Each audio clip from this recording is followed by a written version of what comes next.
Good morning, everybody. Isn't it a pleasant and wonderful morning? Don't we just love life? Isn't life such a beautiful thing?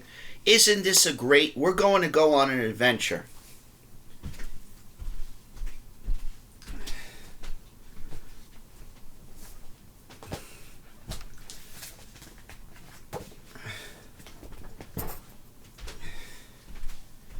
So, I figured I would go into depth about the Fire Stick and tell you a little story. I figured I would start it off. So, as the Yankees, see, this is a Yankee. This is the number 13, 1-3. I want to bring this up.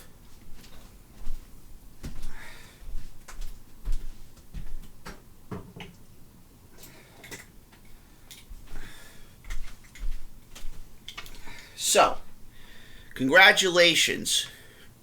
You passed life.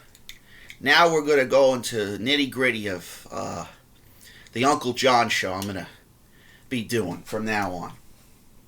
So, this is a Fire Stick. This is Samsung. This is the Samsung. Samung. This is the Central Synagogue. This is a place that I used to go to when I was a lot younger. Well, I went to another place, but I want to bring something up that needs to be brought up that has to do with a lock. Well, like a lock and key set, you may say. So, sit back, relax, and enjoy the show, as they say. We're going to go into some depth. I'm going to just give you some information on this Uncle John show. I'm going to make things, give people information. I'm going to build a version of a computer course or a regular course, and we're not going to be waiting on God anymore. We're going to be doing the Lord's work together as a team. We're going to have fun here. So, this is a Fire Stick. This is Samsung. I'm going to tell you a little bit about the iPhone. I want to give you a little bit of a background story of how Steve came up with the ideas and how with the iPhone, when the creation of it, all of this getting done, how they came up with these ideas. So, I was born in the 90s, in the 90s, and Steve Jobs and Steve Wozniak came up with the ideas of the computer.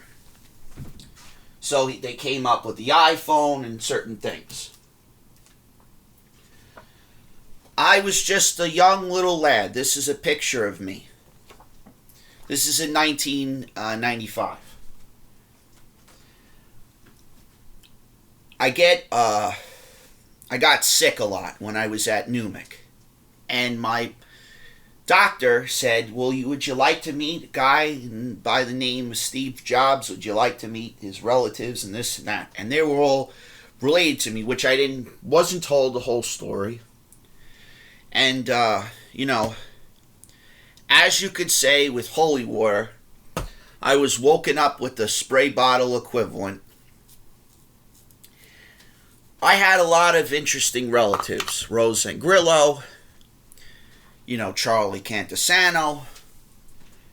And bringing all this up, that I want to bring up with you guys regarding Steve with the iPhone and the creation of that stuff, is that there was a problem going on for a very long time. The MacBook.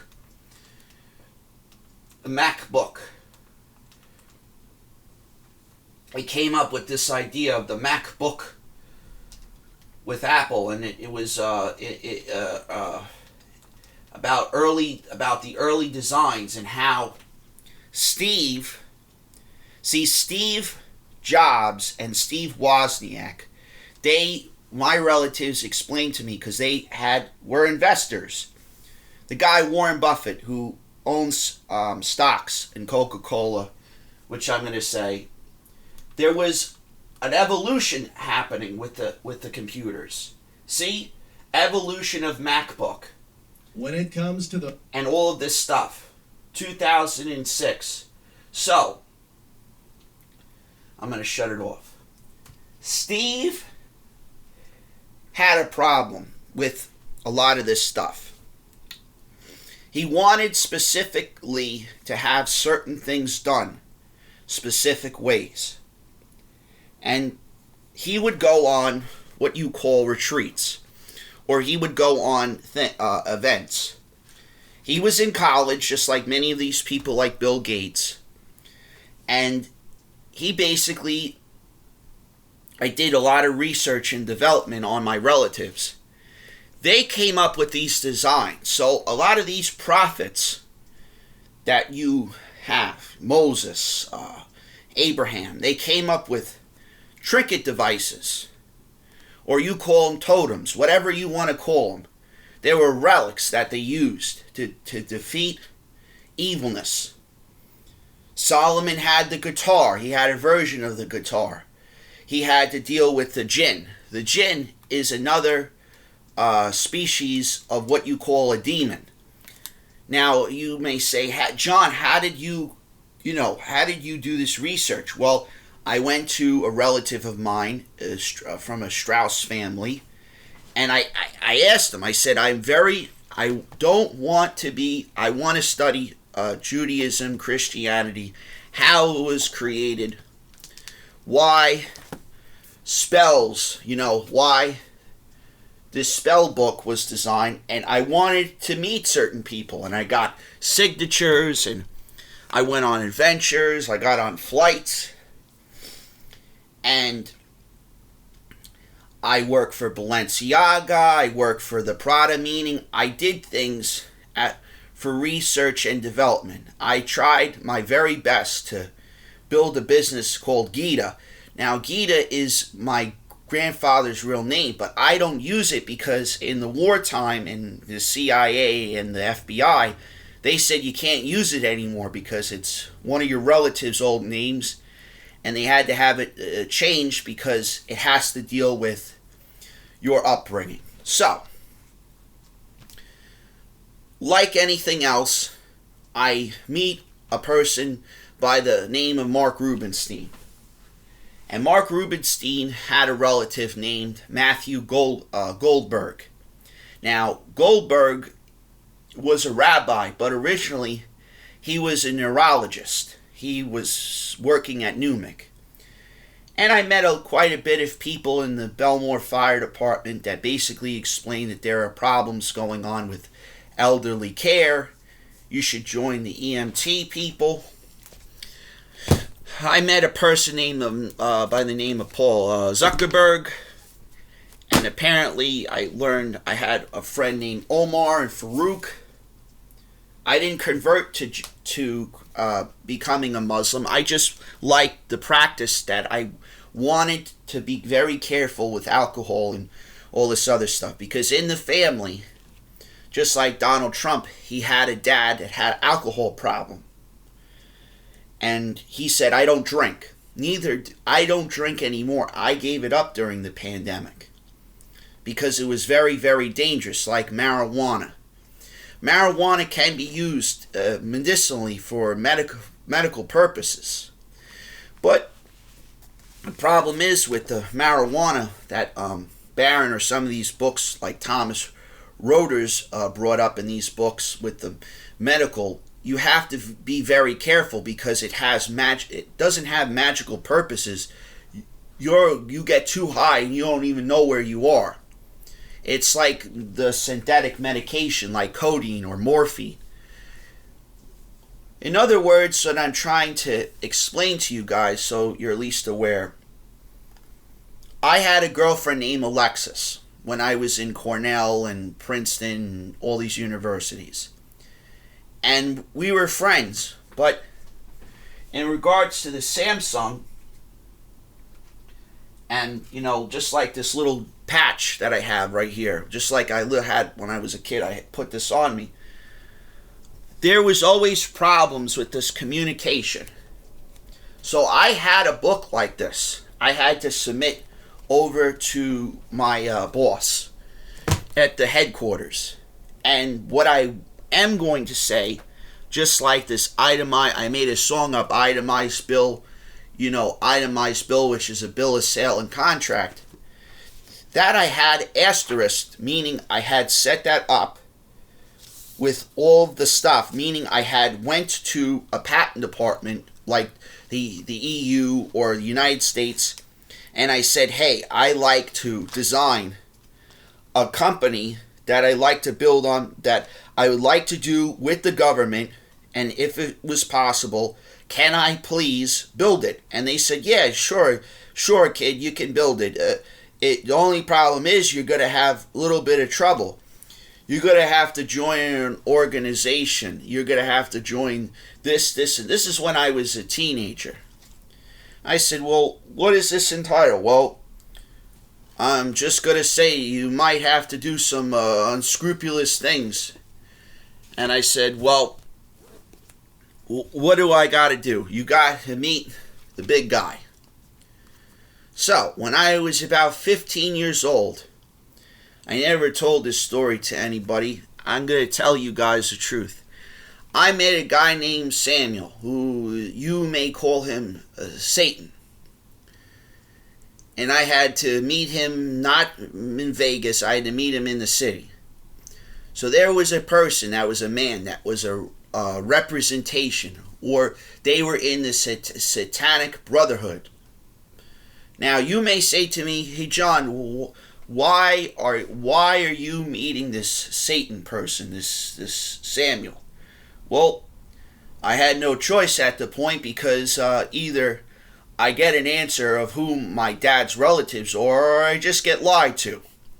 So I want to bring you guys to a story about a book and some deck of cards. I hope the deck of cards is around here. Shucks.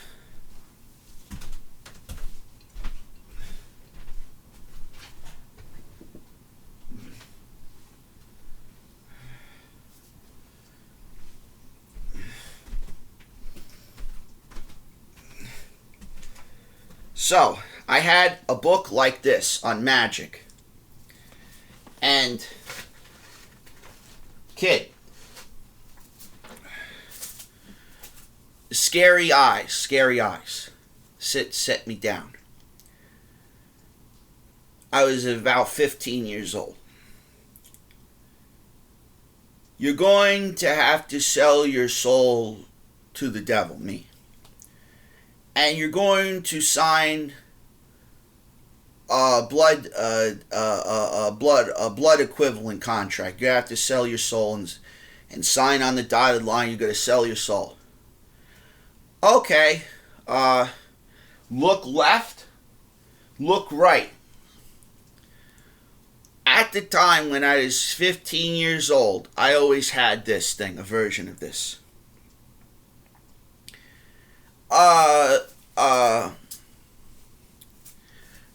Anti-exorcism.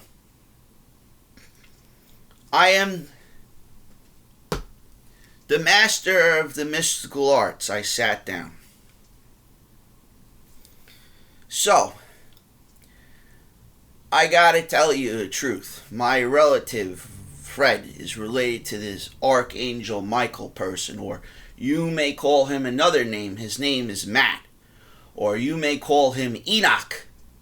Those, my bloodline, I did research on this, don't get me wrong. I did research. My bloodline goes all the way back to Prophet Abraham. With this, both sides of my relatives. So I'm related to a lot of these people.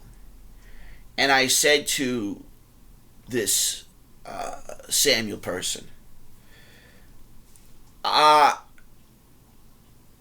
you're going to lose this fight. You didn't bow down to your own dad. Number one. Number two, Michael is related to me. Number three, Azrael, or the person that represents death, her relatives, they're all Tobias, Mordecai, Jewish, Muslim, whatever you want to call it. They're all related to me. They are. I had to do research on this. I didn't do Ancestry.com. I did a version of what you call Ancestry. And the KG family in the dynasty, like Aladdin KG, that relative is one of my relatives. I had to do not a blood test, but I had to do a check in college. And I said to this being known as Sam, "You're going to lose." And he goes, "How are you going to lose?" "Because I am not the one." And you go, "What do you mean you're not the one?" "I'm not the one to play games with. So, do me a favor." I threw the broom at him. Boom. Caught it. "Take yourself," I said nicely, "and walk as far as possible to the nearest gas station. Start praying to your dad and get back to me." So, he thought it was a joke. I said, I got up and I walked away. Now you may say, "John, this is a BS story." No, it's not a BS story, because I always keep my receipts. So when I had a version of cameras or things, my relatives are monitors, meaning when they did intel on any type of thing, I don't care what the heck it is. It's you may say there's no such thing as vampires, where there exist. They're out there because there are people that, when the crimes go on with this serial killing, they have fangs, they got neck marks, everything. And the police may say, "Oh, this guy, he's got imagination." Like, no, I don't have, listen, I'm going to take my glasses off. I got no imagination. I don't BS. So when they have a person, let's just say as an example, there's a person out there that's a character in the TV known as John Constantine. That's John Curfew. That's one of my relatives. Meaning in the past, a long time ago, my relatives used to write books like this. They were Jewish. They wrote books. They were authors, librarians, and they studied the mystical arts. And they would tell me, "John, if you see a grimoire, do not touch it. It is going to possess you. Do not touch tobacco or marijuana. Stay away from it. If you have wine, make sure it's kosher." So all of these books that I have in my room is testimonial evidence, because a long time ago there lived a guy named John the Baptist. And John the Baptist was a very great person. And he was a constant believer in not giving you a story, just like the prophet Maccabees. And he would say to a lot of these people, "In the future, you're going to have to deal with this character named John," meaning myself, "and you're going to have to deal with problems galore. He's going to just tell you like it is, and he's not going to be afraid of giving you a sugarcoating statement." So, when I have this book, and I walk around, and I'm not the one. I just told him, Satan, with this BS, with this Illuminati, I'm not the one. You got the last person in the entire face of the planet to bestow BS. Because like you say, "Hey, John, you gotta pronounce the words correctly. In the beginning was the Word, and the Word was with Elohim, and Elohim was the Word." Okay, case closed. I said to Samuel, Do you have the authorities over me? Are you saying to me that you designed this soul thing? No. No, I didn't. I didn't design. No, well, unless you're your own father or you were born yesterday. And I looked left, I looked right. I wasn't born yesterday. I had my suit on. I got up and I walked the heck out. And I went, hey, Sam, no offense. You're one of my relatives and you lied to me. You are a deceiver. BS. And I had a version of what you call a book. I'm going to show you the book.